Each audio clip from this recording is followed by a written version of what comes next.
अस्सलामुअलैकुम dear students. मैं हूं प्रोफेसर शाह जुल्फ़िकार और मैं आपको जुल्फ़िकार केमिस्ट्री एकेडमी में खुशामदीद कहता हूं। आज हम जिस टॉपिक के मुतालिक डिस्कस करने जा रहे हैं वो है specific rate constant, velocity constant, rate constant. ये तीनों ही नाम एक ही क्वांटिटी के हैं और वो है के। इसे के से रिप्रेजेंट किया जाता है। Specific rate constant, velocity constant या रेट कांस्टेंट एक ही चीज का नाम है। इससे पहले कि हम इसको डिस्कस करें, हम रेट से मुतालिक बात कर लेते हैं। पिछले लेक्चर में हमने इसे काफी डिटेल में डिस्कस किया था कि change in concentration divided by change in time, हमारे पास एक रिएक्शन की स्पीड, एक रिएक्शन का रेट होता है। हमने ये भी बात की थी कि मुसलसल रेट में कमी वाकया होती है क्योंकि जो रिएक्टेंट है उसकी कंसंट्रेशन जो है वो वक्त गुजरने के साथ साथ प्रोडक्ट में कन्वर्ट होती रहती है और रिएक्टेंट की कंसंट्रेशन कम होती रहती है। तो क्योंकि रिएक्टेंट की कंसंट्रेशन कम होती रहती है इसीलिए हमारा रेट भी मुसलसल कम होता रहता है। तो इसी रेट का कांस्टेंट प्रोपोर्शनैलिटी कांस्टेंट के कहलाता है। स्पेसिफिक कांस्टेंट, वेलोसिटी कांस्टेंट या रेट कांस्टेंट उसी के को ही कहा जाता है। तो चलें के को ड्राइव करते हैं। उसके लिए हम लॉ ऑफ मास एक्शन का सहारा लेते हैं जिसके मुताबिक rate is directly proportional to the product of concentration of reactants. यानी रिएक्टेंट की कंसंट्रेशन जितनी ज्यादा होगी रेट भी उतना ही ज्यादा होगा, रिएक्शन उतना स्पीडीली फ्लो करेगा और प्रोडक्ट प्रोड्यूस करेगा। जबकि जितनी रिएक्टेंट की कंसंट्रेशन कम होगी, रिएक्टेंट की एक्टिव मास कम होगी, इफेक्टिवली कोलाइड करने वाले मॉलिक्यूल्स कम होंगे, रिएक्टिंग मॉलिक्यूल्स जितने कम होंगे रिएक्शन का रेट, उसकी स्पीड भी उतनी ही कम होगी। इस इक्वेशन जिसमें प्रोपोर्शनैलिटी को डिस्कस किया जा रहा है, अगर इसे इक्वालिटी में कन्वर्ट करें तो rate is equal to k into product of concentration of reactant हमारे पास आता है। इस इक्वेशन को रेट लॉ और रेट इक्वेशन भी कहते हैं। अब रेट लॉ और रेट इक्वेशन से अगर हम के की वैल्यू डिटरमाइन करना चाहते हैं तो हम जो प्रोडक्ट है कंसंट्रेशन ऑफ रिएक्टेंट्स का उसे हम रेट वाली साइड पर ले जाएंगे। मल्टीप्लाई होने वाली product of concentration of reactant जो है, जब उसे हम लेफ्ट साइड पर लेकर जाएंगे तो रेट डिवाइड होगा product of concentration of reactants पर। यानी स्पेसिफिक रेट कांस्टेंट जो है वो एक्चुअली रेशियो है between rate and product of concentration of reactants के दरमियान। ये हमारी फर्स्ट इक्वेशन है। एक्चुअली फर्स्ट ये सेकंड इक्वेशन से क्या मुराद है, तो ये इक्वेशन सिर्फ और सिर्फ उन रिएक्शंस के लिए है जिनमें हमारे पास नंबर ऑफ मोल्स रिएक्टेंट के लिए जाएं, वन के अलावा वन नहीं होंगे उसके अंदर रिएक्टेंट के मोल्स, बल्कि वो हाफ, 2, 5, 1 लाख, 1000, 10 या 25 कुछ भी हो सकते हैं वन के अलावा। तो तब हम इस इक्वेशन की मदद से रेट कांस्टेंट को फाइंड आउट करेंगे। लेकिन अगर लॉ ऑफ मास एक्शन के अकॉर्डिंगली जो हमने इक्वेशन ड्राइव की है वो कहता है कि अगर हमारे पास जो रिएक्टेंट के नंबर ऑफ मोल्स हैं वो 1 हो, यानी रिएक्टेंट 1 मोल लिया जाए और उसकी मदद से प्रोडक्ट प्रोड्यूस किया जाए, तो तब हमारे पास रेट इक्वेशन या रेट लॉ कुछ यूं बनता है कि rate is equal to k into 1 raise to power a and 1 raise to power b। यहां पर हम बात करते चले कि ये जो पावर हमने a या b ली है ये क्या है। एक्चुअली ये कोफिशिएंट्स हैं a b c d, जिसमें a नंबर ऑफ मोल्स को रिप्रेजेंट करता है a रिएक्टेंट के, इसी तरह b रिएक्टेंट के नंबर ऑफ मोल को स्मॉल b रिप्रेजेंट करता है और प्रोडक्ट c और d के नंबर ऑफ मोल्स को स्मॉल c और स्मॉल d रिप्रेजेंट करता है। तो यहां पर हमारे पास ये exponents actually number of moles है। अब जबकि हमारे पास कंसंट्रेशन जो है वो रिएक्टेंट की 1 है, यूनिटी है, तो तब हमारे पास वो कहता है कि 1 इंटू के ही आ जाता है।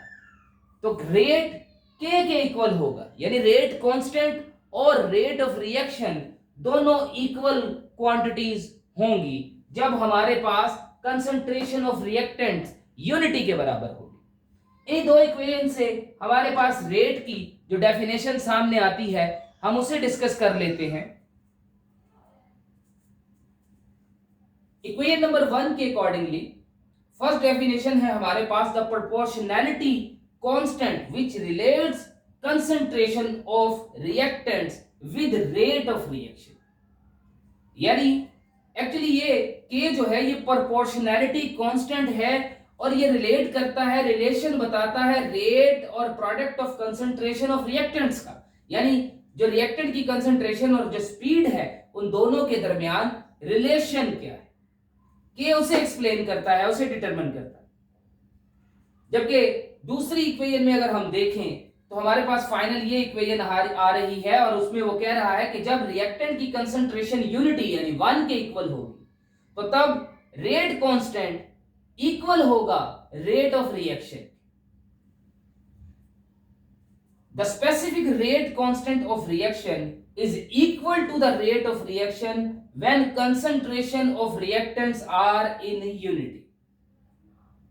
तो हमारी दूसरी डेफिनेशन के मुताबिक rate constant rate of reaction के इक्वल होगा जब हमारे पास मोलर कंसंट्रेशन जो रिएक्टेंट की है वो यूनिटी यानी 1 के बराबर हो।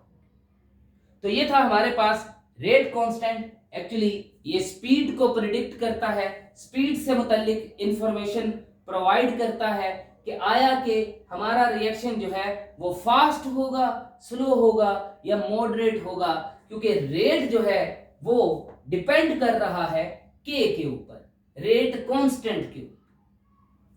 अब हम डिस्कस करते हैं कैरेक्टरिस्टिक्स ऑफ के के कैरेक्टरिस्टिक में सबसे पहला जो हमारे पास पॉइंट है वो है कि रेट जो है, रेट कांस्टेंट, वो डिफरेंट रिएक्शंस के लिए डिफरेंट होता है।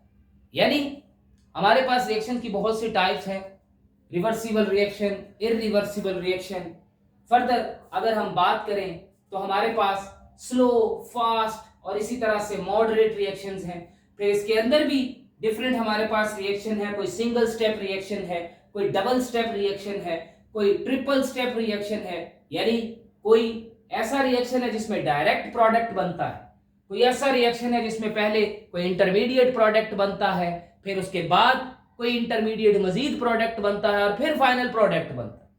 तो बहुत तरह के रिएक्शन है और इसी तरह वो कह रहा है कि जिस तरह डिफरेंट रिएक्शन है, हर डिफरेंट रिएक्शन के लिए रेट कांस्टेंट की वैल्यू भी डिफरेंट होती है। Point number 2, it predicts the rate of reaction. ये रिएक्शन की स्पीड से मुताल्लिक बताता है, क्योंकि इस इक्वेशन के मुताबिक जहां हम देख रहे हैं कि रेट इज इक्वल टू के न्यूमरेटर में मौजूद है, के हमारे पास न्यूमरेटर में है, मतलब डायरेक्ट रिलेशन है इसका रेट के साथ। तो के बढ़ेगा, अगर के की वैल्यू लार्ज है तो फिर रिएक्शन की स्पीड भी ज्यादा होगी, प्रोडक्ट जल्द बनेगा। यानी हमारे पास रेट ऑफ रिएक्शन जो है वो भी फास्ट होगा, हाई होगा। जबकि अगर स्मॉल वैल्यू है के की हमारे पास तो कहता है कि स्लो रिएक्शन होगा हमारे पास। थर्ड पॉइंट, वैल्यू ऑफ के is very with change in temperature. मैं यहां पे थर्ड और फोर्थ पॉइंट इकट्ठा डिस्कस करना चाहूंगा कि वैल्यू ऑफ के is very with change in temperature. Temperature change होता है तो के भी चेंज होता है, लेकिन it's value depends upon temperature but does not on concentration. यानी कंसंट्रेशन चेंज होने से के की वैल्यू पर कोई असर नहीं पड़ता, लेकिन टेम्परेचर चेंज होने पर के भी चेंज होता है। अब ये किस तरह से है, हम दोनों फैक्टर्स को बारी बारी देखते हैं। पहले हम टेम्परेचर को देख लेते हैं। अब देखें, हमने पहले लॉ ऑफ मास सेक्शन में हम बात कर चुके हैं कि भाई रेट जो है वो एक्टिव मैसेज ऑफ कंसंट्रेशन जो है ऑफ रिएक्टेंट्स वो इस पर डिपेंड करेगा। यानी रिएक्टेंट के अंदर एक्टिव मास अफेक्टिवली कोलाइड करने वाले मॉलिक्यूल्स जितने ज्यादा होंगे रेट उतना ज्यादा। अब अफेक्टिवली कोलाइड करने वाले मॉलिक्यूल कौन है? जिनके अंदर पर्टिकुलर एनर्जी मौजूद है अफेक्टिवली कोलाइड करने के लिए। अब जैसे जैसे आप टेम्परेचर इंक्रीज करेंगे तो ज्यादा मॉलिक्यूल्स की वो पर्टिकुलर एनर्जी जो है वो अचीव करने में कामयाब होंगे, उनकी एनर्जी बढ़ेगी और वो इफेक्टिवली कोलाइड करेंगे और पर यूनिट टाइम ज्यादा मॉलिक्यूल कोलाइड करके प्रोडक्ट में कन्वर्ट होंगे। एक सेकंड के अंदर हम कह सकते हैं कि 1000 मॉलिक्यूल्स प्रोडक्ट में कन्वर्ट हो गए।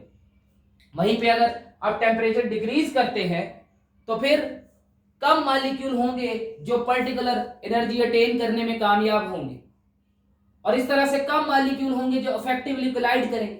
और हम कह लें कि लेट्स सपोज कि एक सेकंड के अंदर 500 मॉलिक्यूल्स जो हैं 1000 की जगह 500 मॉलिक्यूल्स जो है वो आपस में कोलाइड करेंगे और प्रोडक्ट में कन्वर्ट होंगे। तो पर यूनिट टाइम अगर तो टेम्परेचर ज्यादा तो मॉलिक्यूल ज्यादा जिनकी एनर्जी जो है वो पर्टिकुलर एनर्जी जो चाहिए वो अटेन कर लेंगे, तो मॉलिक्यूल्स की तादाद ज्यादा होगी जो इफेक्टिवली कोलाइड करके प्रोडक्ट में कन्वर्ट होंगे। लेकिन अगर एनर्जी कम, टेम्परेचर कम, एनर्जी कम, तो फिर उसी वक्त में कम मॉलिक्यूल्स होंगे जो इफेक्टिवली कोलाइड करेंगे और प्रोडक्ट में कन्वर्ट होंगे। तो इसका मतलब है कि जो रेट है, अगर तो टेम्परेचर ज्यादा है, इफेक्टिव कोलिजन ज्यादा है, तो फिर रेट भी ज्यादा, और अगर टेम्परेचर कम है, इफेक्टिव कोलिजन कम है, तो रेट भी कम। सेकंड पॉइंट जो हमारे पास है कि कंसंट्रेशन पे डिपेंड नहीं करता रेट कांस्टेंट, इसे हम एक क्वेश्चन की मदद से एक्सप्लेन करते हैं। एक्सरसाइज में क्वेश्चन नंबर 8 पार्ट 2 है हमारे पास। Rate of reaction decrease in every moment. Rate जो है वो हम कहते हैं कि वक्त के साथ साथ कम होता जाता है, मुसलसल कम होने वाला जो है वो हमारे पास रेट एक फैक्टर है। लेकिन बट के रिमेन्स कांस्टेंट, वाई? लेकिन के वो कहता है कि ये नहीं बदलता, टाइम गुजरने के साथ साथ के फिक्स जो है वो वैल्यू रहती है, क्वांटिटी रहती है, के मुसलसल बदलने वाली क्वांटिटी नहीं है। तो हम किस तरह से इस बात को जो है वो एक्सप्लेन करेंगे? तो देखिएगा, फर्स्ट पार्ट पे एक्सप्लेन करते हैं कि रिएक्शन डिक्रीज एवरी मोमेंट। कहते हैं कि rate is directly proportional to active mass of reactants. यानी जो रिएक्टेंट के अंदर जितने ज्यादा मॉलिक्यूल्स आपस में इफेक्टिवली कोलाइड करते हैं, रिएक्शन उतना ज्यादा स्पीडी होता है, प्रोडक्ट उतनी जल्द बनता है। इसी तरह वक्त गुजरने के साथ रिएक्टेंट प्रोडक्ट में कन्वर्ट होता जाएगा और रिएक्टेंट के जो मॉलिक्यूल हैं जिन्होंने आपस में रिएक्ट करना है, इफेक्टिवली कोलाइड करना है, उनकी तादाद कम हो जाएगी, रेट भी कम हो जाएगा। यानी रेट एक्टिव मास ज्यादा तो रेट ज्यादा, एक्टिव मास कम तो रेट भी कम। लेकिन के की अगर बात करें कि k is equal to rate over concentration of reactant, तो रेट और कंसंट्रेशन के दरमियान के हमारे पास रेशो है। ये रेशो हमेशा कांस्टेंट रहती है। क्यों? क्योंकि जितनी कंसंट्रेशन कम होगी उतना ही रेट भी कम हो जाएगा, जितनी कंसंट्रेशन बढ़ेगी उतना ही रेट भी बढ़ जाएगा। देखिएगा जरा, फॉर एग्जांपल अगर हमारे पास रेट 8 है और कंसंट्रेशन 4, रिएक्टेंट की कंसंट्रेशन 4 है, तो के की वैल्यू आती है 2। और अगर वक्त गुजरने के साथ कंसंट्रेशन कम हो जाती है, 2 रह जाती है, रेट भी कम होके 4 हो जाता है, तो तब भी हमारे पास के जो है वो 2 ही आता है। लिहाजा रेट कांस्टेंट जो हमारे पास है, स्पेसिफिक रेट कांस्टेंट के, कहता है कि वो हमेशा कांस्टेंट रहता है। हाँ, अगर आप टेम्परेचर को फ्लक्चुएट नहीं करते, अगर आप ऐसे फैक्टर्स को फ्लक्चुएट नहीं करते जो रेट कांस्टेंट पे असरअंदाज होते, तो तब रेट जो है वो through out the reaction fix रहता है, rate constant. Next question exercise number 7 से, ये भी एक अहम क्वेश्चन है कि differentiate between rate of reaction and rate constant. हम दोनों को पहले डिस्कस कर चुके, रेट कांस्टेंट को भी, और गुज़िश्ता लेक्चर में हम लोगों ने रेट ऑफ रिएक्शन को भी जो है वो डिस्कस किया। लेकिन मुख्तसरन यहां पर हम एक मर्तबा इसे दोबारा देखेंगे। The rate of change in concentration of reactant with time, rate is equal to delta X over T, delta T. जबकि वहीं पर the proportionality constant in rate law, K is equal to rate over reactants, concentration of reactants. तो यहां पे हम लोगों को क्या पता चला कि जो वक्त गुजरने के साथ कंसंट्रेशन में चेंज आती है रिएक्टेंट की कंसंट्रेशन में, तो आप उस चेंज को अगर चेंज इन टाइम पर डिवाइड कर दें तो आपके पास रेट आ जाता है। लेकिन रेट कांस्टेंट क्या है कि वो कहता है कि रिएक्टेंट की जो कंसंट्रेशन है उसमें जो आने वाली चेंज है अगर उस पर रेट को डिवाइड किया जाए तो आपके पास के आ जाता है। Rate is a concentration dependent phenomena while the rate constant does not depend upon the concentration concentration independent phenomena।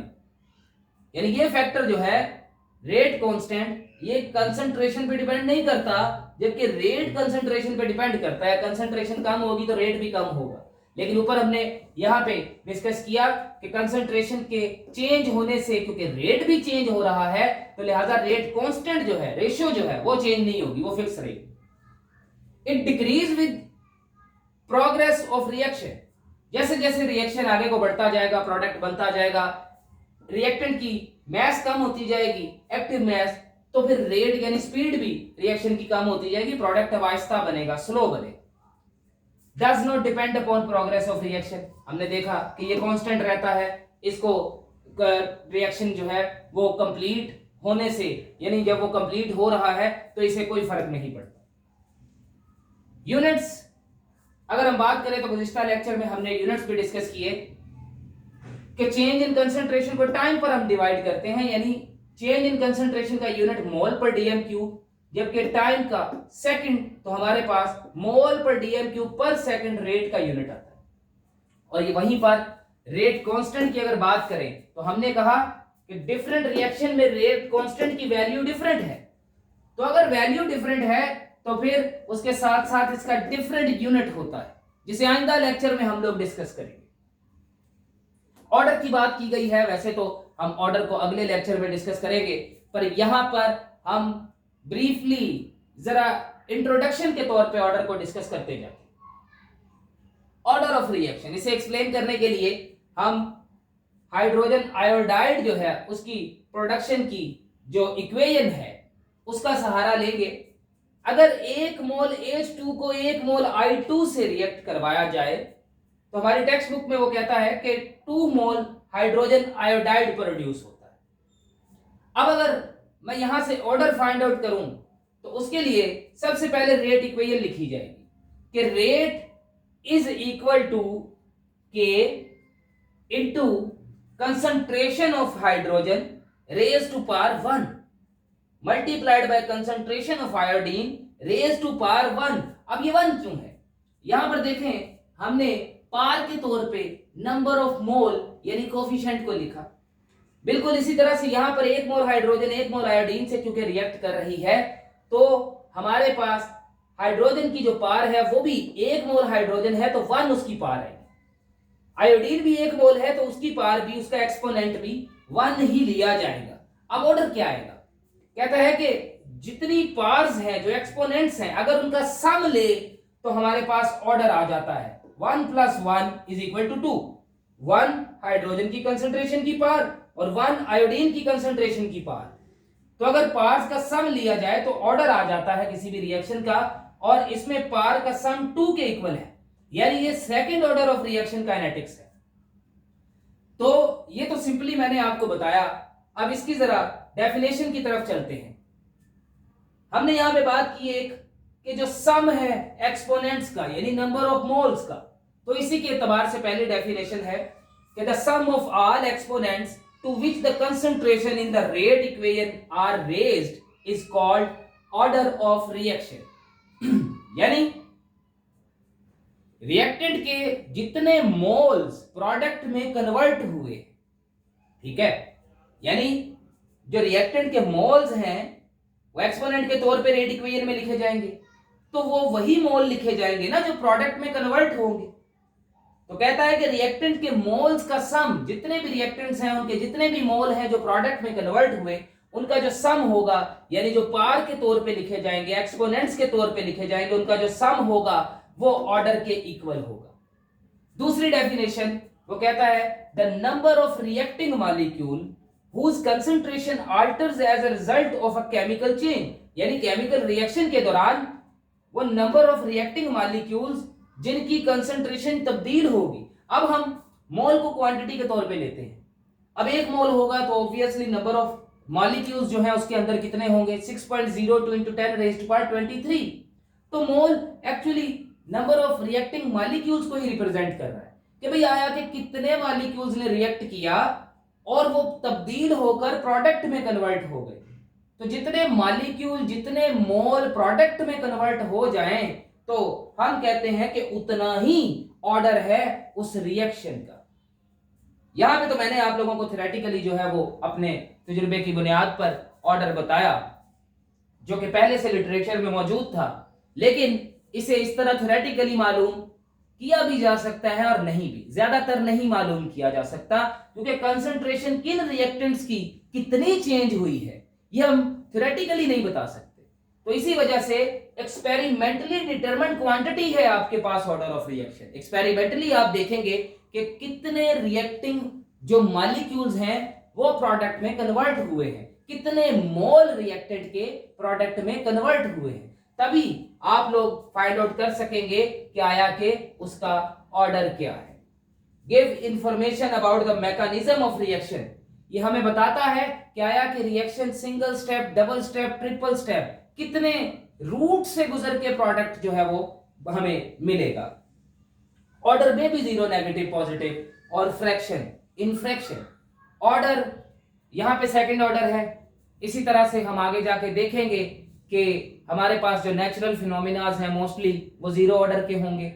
इसी तरह नेगेटिव ऑर्डर भी है, फ्रैक्शनल ऑर्डर भी होता है और 1, 2, 3 ऑर्डर भी हम पढ़ेंगे। लेकिन आज का लेक्चर हमारा यहीं पर ही खत्म होता है। फर्दर इंशाल्लाह हम नेक्स्ट लेक्चर में जो है वो डिस्कस करेंगे। उम्मीद है कि आप लोगों को बेहतर ये लेक्चर समझ आया होगा, लेकिन अगर अभी भी आपके कुछ डाउट्स हों तो उन्हें क्लियर करने के लिए आप कमेंट बॉक्स में अपने क्वेश्चन टाइप कर सकते हैं। और अगर आपको ये लेक्चर अच्छा लगा, पसंद आया, आसान रहा तो फिर लाइक, शेयर और सब्सक्राइब जरूर कीजिएगा। आज के लिए अल्लाह हाफिज।